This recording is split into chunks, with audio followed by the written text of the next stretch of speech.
Okay. Right. We've got, I guess, the unenviable task of summing up animal welfare assessment in 45 minutes. So while our group were chatting about how to shape our discussion, we came up with some sort of quite big questions, I guess, to begin with. What are we actually trying to achieve through welfare assessment in zoos and aquariums? And what is animal welfare? You know, given there's actually no unified agreement or definition on what animal welfare is, that can lead to more misunderstandings. And as we've often historically looked at welfare from a health-centric perspective and measured it from a health-centric perspective, it has led to welfare deficit rather than improvements. But actually the philosophy around how welfare is recognised has evolved rapidly in the past few decades, and even for humans. And to give an example, we only need to look at the GMP and how it's being challenged as the main measure of a nation's health by well-being indices, such as the GNH, the Gross National Happiness, to know that there is value in understanding the importance of psychological needs when it comes to animal welfare. But I think, as it was mentioned right at the start, care is not the same as welfare. So simply using an assessment checklist against a given standard can certainly quantify a practice and it can infer a welfare standard, but can it truly measure the welfare state that the animal is in? Despite all these differences, despite all these challenges, from the animal's perspective, its welfare remains the same. And I think from that, it's really important that in the assessment or monitoring process is an animal-centric rather than a human-centric approach. But given I'm moderating and not supposed to be talking, without further ado, I'm going to present my group. They're an unruly group. They wanted to do this by interpretive dance, so I've managed to stop that. I also have some very difficult names to pronounce, so I apologise in advance. But we're going to start with Dr. Cheryl Meehan, Director at Aware Institute. Thanks.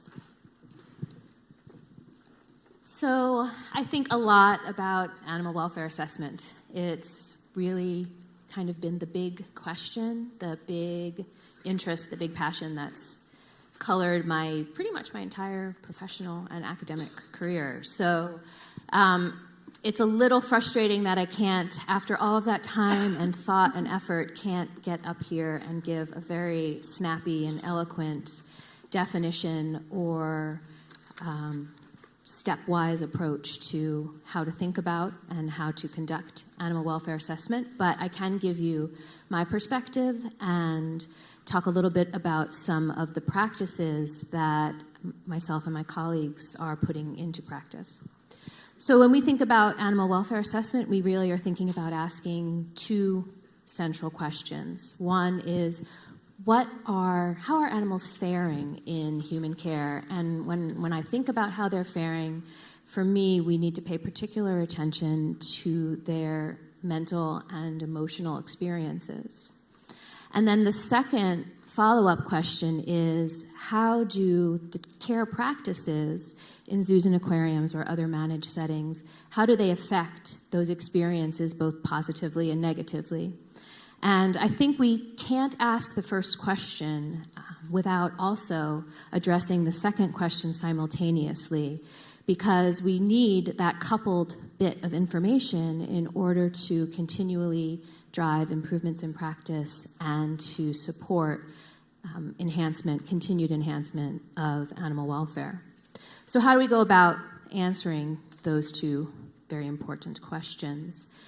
I think that there are multiple approaches depending on your goals and depending on your context. I think that there is tremendous value in the day-to-day on-site assessment of individual animals and programs by those folks that are caring for those animals, and that there is a way that that information be relayed to leadership at each institution. I heard in the opening what I thought was a really important point, that animal care is the core business of zoos and aquariums, and I would extend that to say that animal care and animal welfare are the core business of zoos and aquariums, and as leaders of zoos and aquariums, you really need to know how your animals are doing in order to do your best work.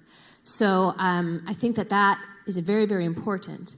I know that Nadia will talk a little bit more about that, so I'm not going to get into more detail. But I was struck by the concept of animal welfare assessment in the context of accreditation, which is sort of where we're heading, at least my understanding of where we're heading over these next 3 days. So I thought I'd talk a little bit about the approach that we take at AWARE to thinking about animal welfare assessment that could support welfare-focused accreditation. And what that requires, really, if you're going to boil it down, is data. While being on site, looking at your animals, interpreting their welfare in situ is really important, it's impractical when you're talking about taking a community-level approach, which is what accreditation really is getting community on board with a standardized approach to assessing animal welfare. So it becomes, we know that animal welfare is sensitive to both immediate conditions and chronic conditions. So a snapshot of coming on site, watching an animal for a day, and then somehow evaluating its welfare poses some practical and technical challenges. So rather, I think that it becomes more practical and more objective to evaluate data about the animals rather than directly evaluating the animals themselves. And so how do we get those data? And how do we use those data to interpret welfare? A stream of raw data is useless to anyone but, the nerdiest of welfare scientists among us. What we really need are metrics and benchmarks and ways of interpreting those data that are meaningful at a community level. And I think the way that we get there is through a collaborative approach to animal welfare assessment at the species level. And practically speaking, that can be accomplished by integrating the process of animal welfare monitoring into the daily practice of animal care in a way that individual caregivers are receiving feedback about their practice on a day-to-day basis, and then those data are then aggregated into centralized databases that we can use to generate benchmarks, to generate baselines, to look at data at the species level. One thing that this community has going for it that supports this approach, well, two things. One is that there's diversity in practice and there's diversity in welfare outcomes. If everyone were doing the same thing and all the animals had the same welfare, we wouldn't be able to assess those differences and move in the direction of desired welfare outcomes. So I think the diversity in the community is a very important piece, and also the spirit of collaboration that already exists in this community can also support that approach of taking a community-level look at welfare assessment as embedded in monitoring at the individual animal and zoo level. So that's not a lot of time to get into what's actually a pretty technical and complicated topic, but happy to speak with anyone more about that because that's actually something that is happening in North America right now with elephant programs. And we are in the process of really integrating that as we speak. So I'm happy to talk about that more. Thank you.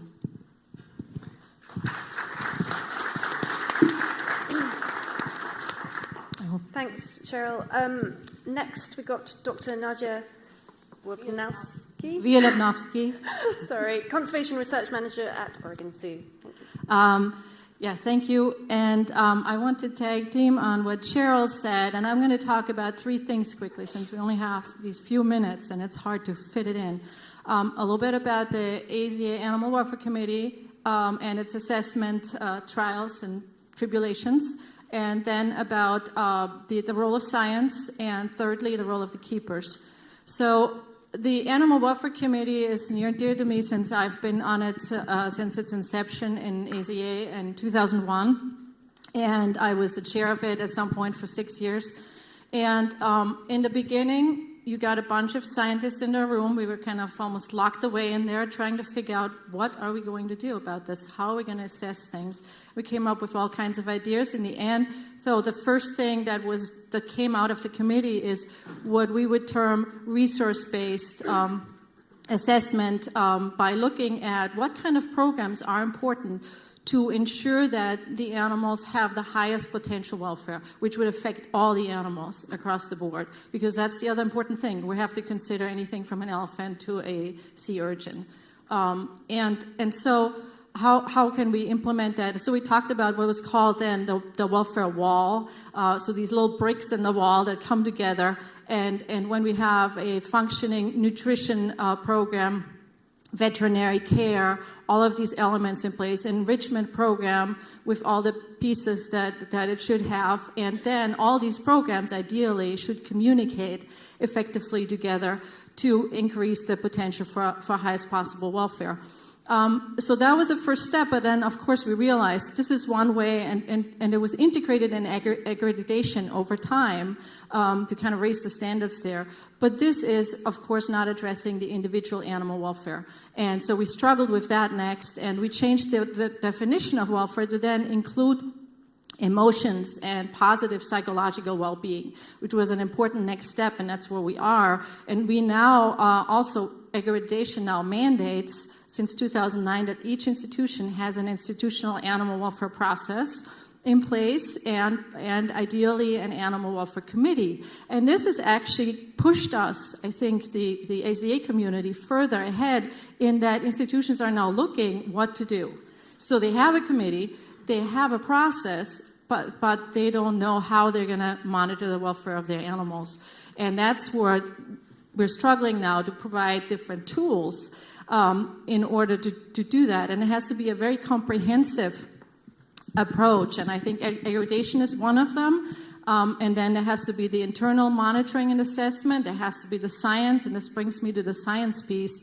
So when we do studies, and I've been involved in a number of them since my background is animal research, and I've done studies, for example, on clouded leopards where I monitored non-invasive stress hormone monitoring together with behaviors to look at effects of different environments in clouded leopards, and lo and behold, we found that they should have higher enclosures to climb, and they should have hiding places. I did a study that took about 2.5 years to do this, and in the end, the outcome was that we found something that is something a clouded leopard should be expected to do because they are boreal and they are nocturnal. So that's what my research confirmed. So I want to also have a cautionary approach here that for some things that we want to assess and monitor, we don't need long research projects to identify the issues. We need to already at the outset make sure that we're meeting the needs of the species we're bringing in, and that we're ready to have these discussions up front before we do the collection plan, for example, and all these different parts that are associated with it. So then within the AZA community, we also now, which is a great progress, we talk about the whole life care and a life worth living concept.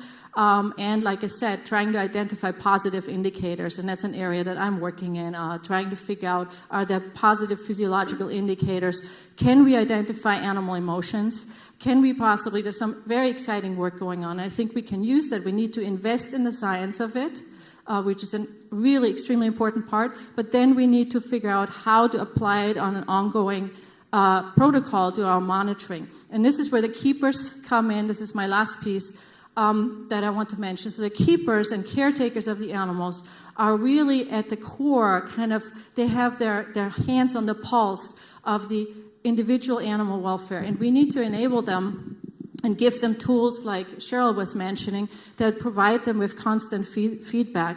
And I actually worked on a tool called Welfare Track while I was at Brookfield Zoo that is also one that tries to provide constant feedback. But I would like to kind of caution people to take away keeper time by focusing too much on data, but ensuring that we also need to make sure that our keepers have unstructured time and the ability to work with the animals and kind of practice the art of animal care. And yeah, and I'm out of time. So I just want to end on that note.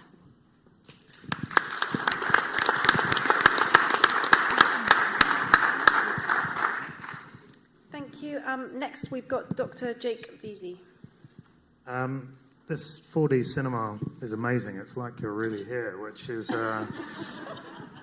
compromising my welfare. Anyway, maybe I should hide behind those plants there and seek shelter like all their animals should be able to do. So anyway, what I'm going to talk about today is actually some of the issues that can arise from the use or the misuse of welfare assessments.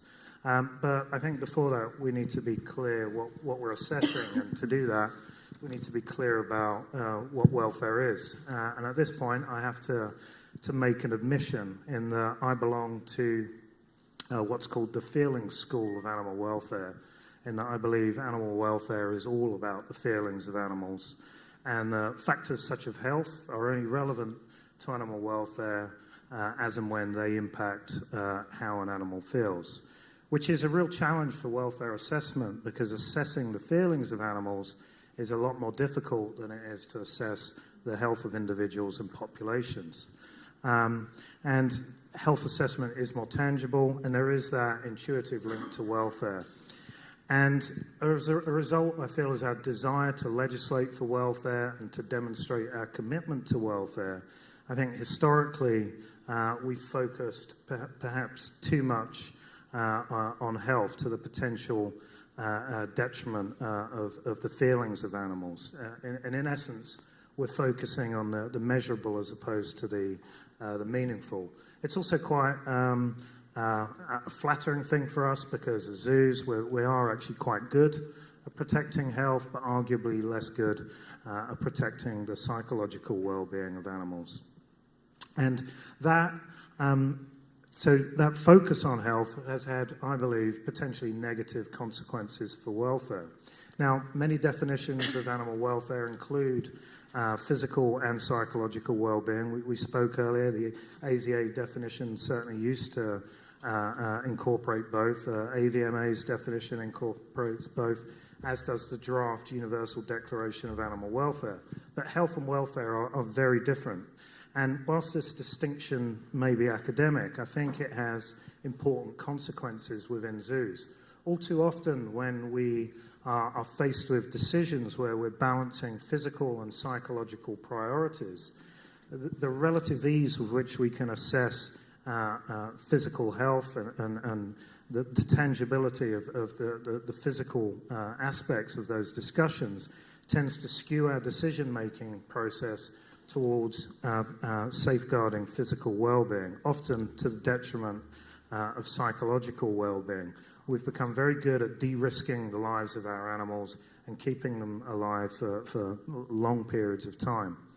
Now, a stark illustration of this, where I feel this prioritization of physical well-being has quite profound potential negative consequences, is when the American Veterinary Medical Association opposed legislation in California that required farm animals have the freedom to stand up and turn around. And the basis of this opposition, and I quote, that this freedom to stand up and turn around compromised factors necessary to ensure the overall welfare of animals, especially regarding protection from disease and injury.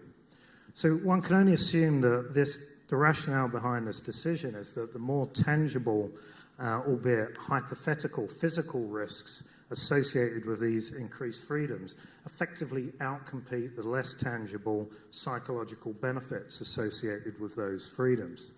And this isn't unique. I think in the zoo world, we formulate diets that deliver the best possible nutrition on the basis that the best possible nutrition delivers the best possible health, and the best possible health delivers the best possible welfare.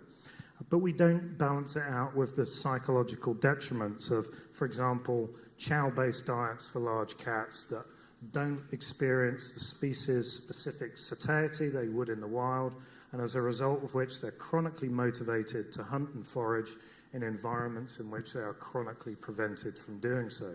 So our desire to maximize the physical well-being of these animals results in profound psychological compromises.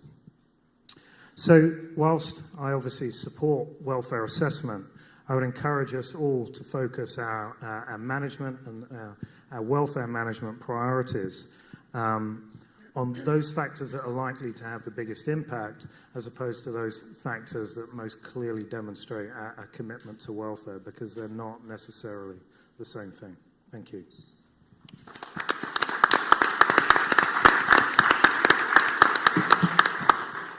Okay, finally we have Dr. Nayo Bosoli, scientist and senior lecturer at Massey University. Thank you. Thanks. Some really interesting points raised by the others here, and I look forward to getting into a bit of a discussion with you guys about that and with the audience afterwards. So I'd like to finish off by talking about something slightly different and with a bit more of a narrowed focus, but still in the context of animal welfare assessment. And what I'd like to talk about is the importance of using specific terminology to describe the mental experiences that animals have. And as Jake has said, and I would concur, it's those mental experiences, the feelings, the affects, the affective states that animals have that influence their welfare status most directly. So I want to start off by just giving you a characterization of animal welfare that many of us probably follow, if not all of us, and that is really, again, echoing what Jake has said. So many of us would consider that welfare is something that's internal to the animal itself, and I think that welfare status reflects the integrated outcome of all the different mental experiences that an animal is having at a particular point in time. So what we're really interested in is essentially the way that the animal is experiencing its life. How does it feel about what's happening inside its body and outside in the situation in which it finds itself? So this is what we call the affective state orientation. And not everybody subscribes to this orientation, but certainly many of us do as well. So as Jake said, what we're interested in is the integrated outcome, the processing, the interpretation of all the things that happens to the animal, and therefore the feeling or the mental experience that the animal has. And we can think about negative experiences, so these are things that are unpleasant, that impact detrimentally on an animal's welfare, and we can think about positive experiences, which hopefully are beneficial for an animal's welfare. If we look at the discipline of animal welfare science, traditionally there's been a focus on evaluating negative experiences, and that's mostly what I want to talk about in the next couple of minutes. So what I want to really talk about is the terminology that we very commonly use when we are assessing negative experiences that animals have. If you look at a range of different documents, so here we're thinking about the scientific literature, documents for the public, even legislation, we see these concepts coming up time and again. So concepts like pain and distress, pain and suffering, fear and distress, and I've heard people use some of these concepts today. These are generic terms, and I think that the reason that we use these generic terms is kind of in an attempt to cover all the bases. So what we want to do is make sure that people think about all the negative experiences that animals could possibly have that might impact on their welfare. And that's a laudable goal. Unfortunately, in reality, the use of those kind of catch-all terms like distress and suffering in the context of welfare assessment, I think can actually limit the accuracy with which we can assess animal welfare. And I want to explain a couple of reasons why I think this. So the first one, I think by concentrating on pain and these other kind of generic or vague or ambiguous terms like suffering and distress, I think this leads us to underemphasize the importance of other experiences. So these are experiences that are qualitatively dissimilar from pain. They are not pain, but they can be very unpleasant and they can have severe impacts on animal welfare nonetheless. And a really good example, one that I've been interested in for quite a while and doing research on, is breathlessness. So this is something, it's not pain, it's totally different from pain, it feels very different. These are sensations that we have associated with respiratory problems, survival critical. If you can't breathe properly, you die pretty quickly. Really unpleasant for that very reason, but often not thought about. So underemphasis of other experiences is the first problem. The second is that using these generic terms like distress and suffering, I think can often lead to a failure to systematically look for those other experiences or to recognize evidence that they're happening when they are actually there. And I like to characterize these first two in terms of the pain et al. Syndrome. So everybody knows who cites publications that when an author is the first author, so we have Meller et al. Or Bosley et al. Or Fraser et al., very quickly in conversation that becomes Meller's paper or Bosley's paper or Fraser's paper. So we've gone now from pain and something, pain and distress, pain and suffering, to pain. We go out and we look for pain. We look for evidence of pain. We don't find any. Now we have a paradigm of no pain, no problem. But there are all these other things that could be going on that we're not looking for, so we're not finding them. The third issue is that by using generic terms like suffering and distress in the context of welfare assessment, we are not getting to the cause of these negative experiences. So those terms don't help us understand how the animal came to experience this particular or specific negative experience, like breathlessness or nausea, for example. And related to that, the use of these generic terms doesn't facilitate development or implementation of targeted solutions to deal with those problems. So I kind of think about this as there is no such thing as an anti-distress pill. There's no such thing as a remedy to get rid of suffering. We need to have targeted solutions that deal with those specific unpleasant experiences that animals are having. So we have anti-pain pills, analgesics. We have anti-nauseants that deal with that specific unpleasant experience and remedy the underlying cause. We don't have anti-distress pills. And the final point I want to make before I summarise is that the 5 domains model for welfare assessment, which is the fundamental concept underlying the WASA animal welfare strategy, can actually be useful for rectifying some of these problems. And I don't have time to go into the details of the model except to say that it is, firstly, importantly, it is not a definition of animal welfare. It is a tool and it provides a system for assessing features that influence animal welfare. And because it is a tool and a system, and it provides a systematic approach to looking for different, both negative and positive experiences that can influence welfare, it can be really useful to sort of encourage us to look for a broader range of those experiences. And it can remind us to both look for them and to recognise evidence that they're happening if they are in fact present. So just to summarise, I just want to remind everybody of one common way that we characterise animal welfare, which is the integrated outcome of all the different positive and negative experiences that animals might have. And I concur with Jake that actually physical things are of no relevance to welfare unless they're interpreted and result in a mental experience or a feeling for the animal. Terms like distress and suffering I don't think are particularly useful for welfare assessment because they can lead us to that no pain, no problem paradigm really easily.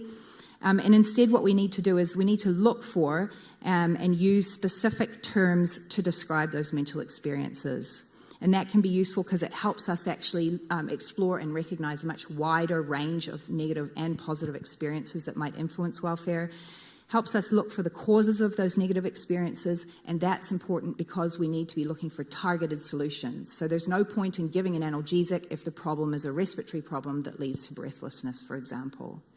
And finally, just to reiterate that the 5 domains model, I think, can be useful for this purpose.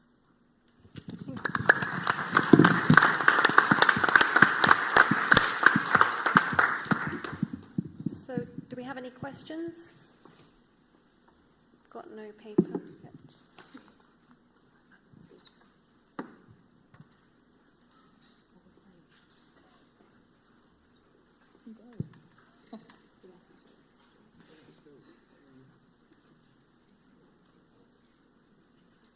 Strips. Just talk. There's some coming.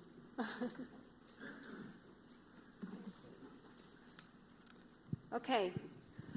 So this question is, most of the welfare assessment tools are used for detecting negative experience levels. Is there any other tools being used to test animals' positive experience aside from preference tests, e.g. animal cognition?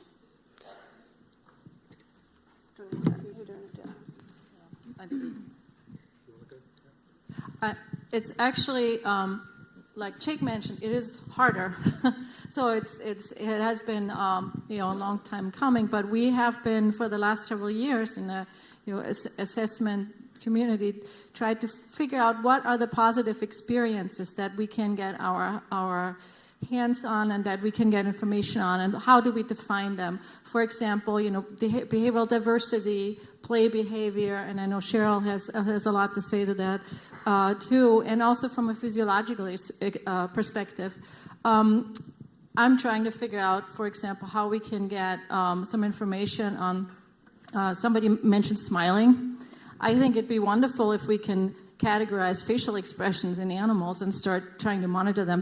But this is all stuff that we have to do research on and work on, and it's ongoing, so it's happening. But a monitoring tool, there are some out there, and Cheryl can talk about one, and I helped with designing Welfare Track. And Welfare Track is a monitoring system, an online monitoring system for keepers that is based on a number of scientists and managers and animal experts to come together for a particular species and identify terms that are both indices of good welfare and bad welfare. And then based on that, we develop a 12 to 15 trait survey that the keepers fill out on an ongoing basis. It takes them like 5 to 10 minutes. It's very much based on their gut level feeling that day, and they rate the animals, and then they get welfare reports on the animals. Now, this is, of course, a system that's very, there's a lot of objectivity, but it's meant to be a rapid communication tool and give you a first idea as a keeper and manager of what's going on with your animal on an ongoing basis. It needs adjustment. There's more research again going on the fine-tuning of how we set up the questionnaires and how we do that. But it's one example of how we're trying to get at that positive effect. Coming from academia and then into the world of animal management, I was slightly frustrated by the limitations we have on assessment. And so over the course of my career, I began thinking less about how we quantify or whether an animal is happier in habitat A versus habitat B, and more thinking about what does this species need. And so over the past couple of years, in conjunction with Wild Welfare, and we've carried out assessments with Animals Asia Foundation, we're developing a tool that seeks to identify the behavioral and cognitive needs of species, which in turn can then be used as actually an assessment tool. And if we recognize the importance of specific behaviors and cognitive processes to animals, we can then actually retrospectively use that to assess the effectiveness of a facility and a habitat management program in delivering against those needs. And it would take me probably 15 minutes to explain the mechanism that undertakes it, so I won't start that now, but if anyone wants to discuss that with me afterwards, please feel free. Okay, great. I think you also answered one of the questions of how do tools such as Welfare Track broaden the measures of welfare in zoos, so well done. That was 2 questions answered. Can I just add to that before we move on? So some people will be aware of the work of Jaak Pansett, who was, I guess maybe you could say, one of the founders of the discipline of affective neuroscience. And that whole discipline is basically about that, trying to understand what are the indicators of different mental experiences. Because all we can ever do, because those experiences are subjective, is infer them using indicators that we can observe and measure. So Jaak's done some really amazing work looking at indicators of positive experiences in animals. Can I just add one quick thing to give an example? For example, when gorilla keepers and managers got together, one of the things they felt was really important to look at is content grumbles. I had never heard that before. I didn't know gorillas were doing that because I didn't know gorillas, but just things like that, if we can start integrating that into monitoring. Oh. I don't know if I need a microphone, but there was David Morton developed the scoring scale for lab animal workers. David Morton developed a scoring scale for lab animal workers that ended up the workers were very much. We used it at Tufts when I was at Tufts, and our animal care staff suddenly became much more active in reporting discomfort and distress in the animals, because now they had a piece of paper on which there were tick marks that gave them actual data rather than their feelings. And it was really very interesting to see how the staff changed and became much more active in reporting concerns about animal welfare. Yeah, and I think that a lot of these formal assessments are actually just validating or reinforcing what keepers feel anyway, aren't they, really? It's just, and people like to have what they're doing validated, so that's valuable in itself. Yeah. Thank you, Nadia. Sorry, I can't resist. I think there is one simple, intuitive, easily used approach that isn't being mentioned here, and that is to look at the things that animals do when there isn't anything urgent that they have to do. So if there's a predator there, they have to flee. If they're starving, they have to forage. If they don't have to do any of those things, there are certain other activities: play, exploration, pleasant social interactions and social grooming, and so on. And these things acquire information, develop motor skills. They are advantageous in the long term, but don't have to be done at any specific time.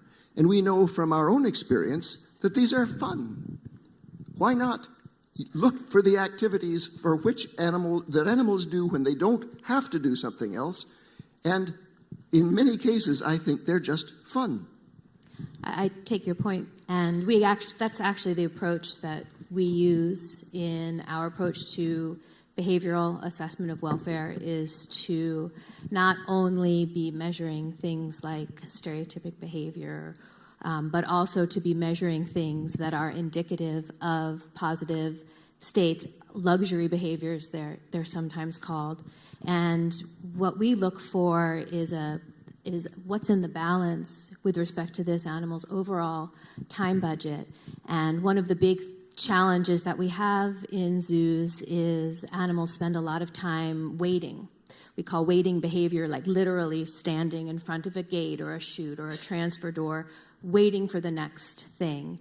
And when we work with programs, we're looking for, well, what's the opportunities that are not existing in that animal's current environment, such that they would rather stand and stare at a door where nothing is happening and something will happen at some point in the future, sometimes hours away, rather than be engaged in the types of behaviors you're talking about, interacting with the environment, with other animals, exploration. So we're really looking at that balance and trying to obviously, increase the level of engagement and decrease the level of either abnormal behaviors or the weight. Just very quickly, we found a very interesting example when we did the assessment of the Asiatic black bears. Their natural predisposition to interact with water bodies, we expected to be fairly low, but in the captive environment, they interact and they play in these pools, a considerable period of time. So at the first instance, it was kind of a bit of an anomaly, but then it took us about 5 seconds to actually think this is an example of a luxury behavior. They have more exposure to these pools because they're more frequently in the proximity of them than they would be in the mountains of Asia. But they also have that time. They have the release of the pressure to forage, and they have that opportunity to do something very enjoyable. And it was quite a revelation that we've provided these animals something that actually is lifting that welfare above, potentially in that specific aspect, more than it could conceivably be in the wild. And have we got time for one more question? Oh, 2 minutes. Okay, 2 minutes to answer this. How do you balance the two accreditation conflicts, so ensuring practical and achievable animal welfare standards are achieved in poor zoos versus stagnation of animal welfare progress in the good zoos who have already achieved a welfare standard? Is it a two-tier animal welfare acceptable? Is that acceptable? Well, I'll just make one comment about that, and I think that the process is an evolution. So Jake talked about the bias towards physical health, and just to make the distinction that, again, you need to interpret indicators of physical health in terms of what it actually means to the animal for it to mean anything for animal welfare. But I think there's an evolution. So institutions will start by looking at those really obvious, tangible, easy to measure indicators that have come from other disciplines like veterinary science and production animal science, and address those first. And then it's again that idea of luxury. Once those have been taken care of, then people feel that they have the luxury of looking at some of the other situation-related affects or experiences, so the things that relate to enriched environments and social interactions. So I think it's almost an evolution over time, and whether there's a way we can expedite that process in time, I'm not sure. I think there is, and I think the key to that is having the data at our hands to understand really what the range is, what the range is in with respect to resources that are available to animals, and what the range is with respect to the indicators of welfare that we measure in animals. And once we have a handle on really what that range is, then you can set about thinking about what the process might be, what the evolution might be to bring the bottom to the middle to the top, and the top out beyond, because I don't think that there currently is, we can conceive of an end to that process. Yeah.